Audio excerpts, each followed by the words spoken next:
सबसे बेहतर बनने के लिए सबसे खराब हालातों से जाना पड़ता है।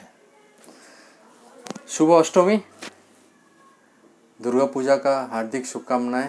And once again I am back with a beautiful story. सबके साथ शेयर करने में बहुत मज़ा आ रहा है, बहुत अच्छा लग रहा है, बहुत लोग लाइक कर रहे हैं और ये वाला स्टोरी मेरा दिल को छू गया, इसीलिए आपके साथ शेयर कर रहे हैं। तो एक मंदिर में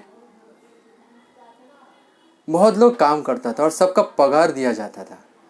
मतलब जो पुजारी था उसको पगार मिलता था, जो भोग बनाता था उसको पगार मिलता था, जो साफ़ सफाई करता था उसको पगार मिलता था, जो आरती देता था उनको पगार मिलता था, और जो आरती के टाइम घंटा बजाता था उनको भी पगार मिलता था।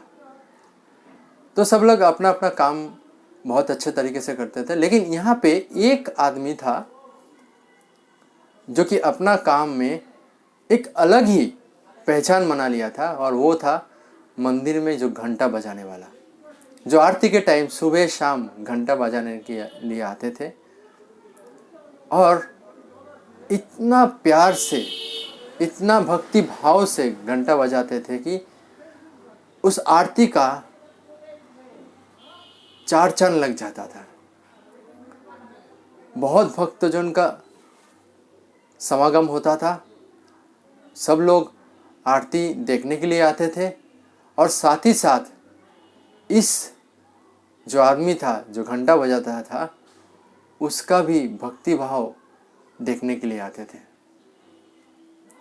तो ऐसा बहुत दिन चलता रहा और मंदिर में भीड़ बढ़ता गया, बहुत लोग आते गए।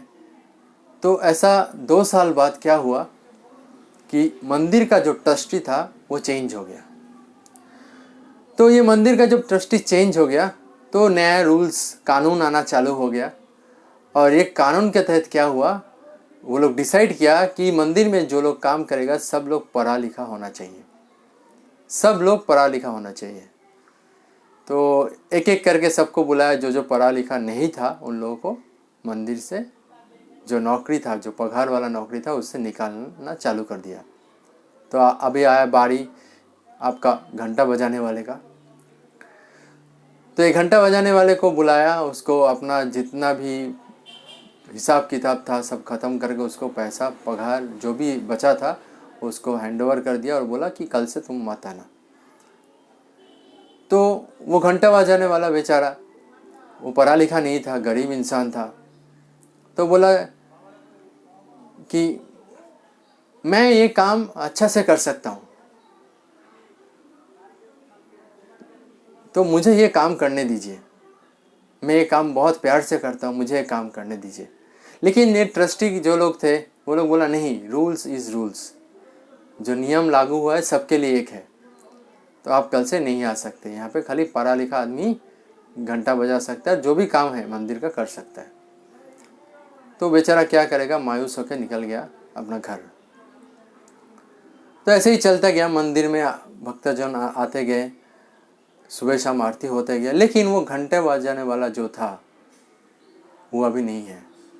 और ये बहुत लोगों को, जो भक्तजन था जो मंदिर में आते थे, वो लोग उनको ढूंढते रहे, कहाँ गया, क्यों नहीं है, क्योंकि उसके चलते उस आरती का एक अलग ही पहचान था। तो अभी क्या हुआ कि ऐसे ही कुछ भक्तजन मिलके उस आदमी को ढूंढते ढूंढते उसके घर चला गया और उसको बोला क्या हुआ, आप क्यों नहीं आते, चलिए आप चल के घंटा बजाने के लिए चलिए, आप नहीं रहेंगे तो आरती का वो जो जान है वो नहीं दिखता है। तो गरीब इंसान बोलते हैं कि नहीं, मैं अगर जाऊंगा तो वो लोगों को लगेगा कि मैं पगार के लिए आया हूँ, मैं वो नहीं चाहता हूँ, मैं बहुत भक्ति भाव और प्रेम से भगवान के लिए वो घंटा बजाता हूँ, पगार के लिए नहीं। तो ये जो लोग थे ये देखे कुछ उपाय तो निकालना पड़ेगा, तो वो लोग एक डिसाइड किए, वो लोग बोले ठीक है, आपको उस मंदिर में जाने का बंदोबस्त हम लोग करेंगे। कैसे?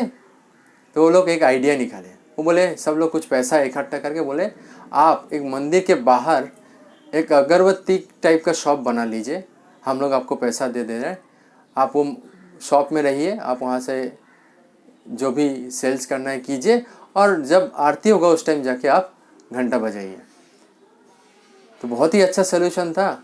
और ये सलूशन में क्या हुआ, वो जो बंदा था वो बंदा मंदिर में चला गया, मंदिर मतलब मंदिर के बाहर चला गया, और उसका शॉप खोल लिया अगरबत्ती का, और सुबह शाम जब भी आरती का टाइम होता था वो जाके फिर से दोबारा वो घंटा बजाते थे, और फिर से दोबारा उस मंदिर में वो आरती का जो पहचान पहले बना था वो आना चालू हो गया। सब भक्तजन बहुत खुश हो गए। ऐसे ही चलता गया, और अभी वो जो घंटा बजाने वाला था, जो कि एक शॉप, छोटा सा शॉप, अगरबत्ती का शॉप बनाया था, अभी वो एक शॉप से 7 शॉप उसका हो गया, और धीरे धीरे 70 शॉप हो गया। क्योंकि वो जिस भी काम करता था, जो भी काम करता था, उसमें उसका प्यार, मोहब्बत, पैशन उसके अंदर था। भले वो अनपढ़ था, लेकिन जो काम करता था उसको दिल से करता था। तो ऐसा करते करते 70 जब शॉप हो गया, और भी शॉप खोलने लगा, तो अपना एक फैक्ट्री लगा दिया अगरबत्ती का, वहीं पे एक फैक्ट्री बना दिया। और अभी वो घंटा बजाने वाला अपना एक मर्सिडीज लेके आते थे मंदिर में और घंटा बजाते थे। व्हाट अ ट्रांसफॉर्मेशन, कितना बढ़िया ट्रांसफॉर्मेशन हो गया। अभी फिर से दोबारा ट्रस्टी चेंज हुआ, और जब ट्रस्टी चेंज हुआ तो ये जो नया ट्रस्टी आया, तो वो लोगों को लगा अभी मंदिर में कुछ रिनोवेशन करना चाहिए, और रिनोवेशन के लिए कुछ पैसा चाहिए। तो अभी पैसा के लिए जब भी सोच में आ गया, तब वो अगरबत्ती फैक्ट्री का मालिक का ही नाम उसको उस लोगों को याद आया। तो वो लोग जाके वो अगरबत्ती फैक्ट्री के, तो वो लोग को मालूम नहीं था इसका स्टोरी। तो वो ट्रस्टीज़ लोग चले गए उनके पास, जाके उनको बोले कि हम लोग ऐसा रिनोवेशन करेंगे, तो और रिनोवेशन करने के लिए 7 लाख रुपए चाहिए, तो आप थोड़ा कंट्रीब्यूशन करेंगे तो बहुत अच्छा रहेगा। तो जो घंटा बजाने वाला, जो आज एक अगरबत्ती कंपनी का मालिक है, इसका एक फैक्ट्री है, तो वो क्या किया, तुरंत पॉकेट से चेक निकाला, बोला आप लिख लीजिए आपको कितना अमाउंट चाहिए। तो वो लोग अपना लिख लिया और बोला आप साइन कर दीजिए। तो जो घंटा बजाने वाला था वो मालिक बोलता है, साइन तो मैं नहीं कर सकता क्योंकि मैं अनपढ़ हूँ, मैं अंगूठा छाप दे सकता हूँ। तो अभी ये जो ट्रस्टीज लोग हैं, ये तो पूरा शॉक्ड हो गया, बोलते हैं आप अनपढ़ है फिर भी इतना भारी बड़ा मालिक, माने इतना बड़ा कंपनी का मालिक, इतना बड़ा अगरबत्ती फैक्ट्री का मालिक है। बोला हाँ, लेकिन आप अगर पढ़ लेते तो कितना बड़ा फैक्ट्री का मालिक हो सकते, कितना बड़ा एम्पायर हो सकता था। तब वो घंटा बजाने वाला बोलता है हंस के कि अगर मैं पढ़ लिखे होते तो शायद आज भी मैं घंटा बजाता था। तो कहने का मतलब क्या है, कहने का मतलब है कभी कभी आप लोगों या हम लोगों को कमी जो होता है ना, वो कमी को बहुत बुरी तरीके से हम लोगों के सामने कोई बोलता है, कोई दर्शाता है। हम लोग उस टाइम अगर मायूस हो जाएंगे, हो सकता है, तो हम लोग उस कमी में जो खूबियां है, जो अपॉर्चुनिटी खुल रहा है, उसको हम लोग नहीं देख पाते थे। तो हर एक कमी जब भी आपके सामने कोई आदमी दर्शाता है, तो आप समझ लीजिए कि एक जगह बंद हो रहा है तो दूसरा अपॉर्चुनिटी खुल रहा है। आपको हमेशा कुछ अचीव करने के लिए, कुछ सब बेहतर चीज़ करने के लिए आपको हमेशा पेन उठाना पड़ेगा, कंफर्ट जोन छोड़ना पड़ेगा, क्योंकि success is not easy. Success और सबसे बेहतर बनने का जो जंग है, वो हमेशा हमेशा बुरा हालत, खराब परिस्थितियों को गुजार के मिला जाता है। थैंक यू दोस्तों। शुभ सप्तमी। आप लोग अच्छे रहिए, सेफ रहिए और बहुत ही बेहतर रहिए। Thank you.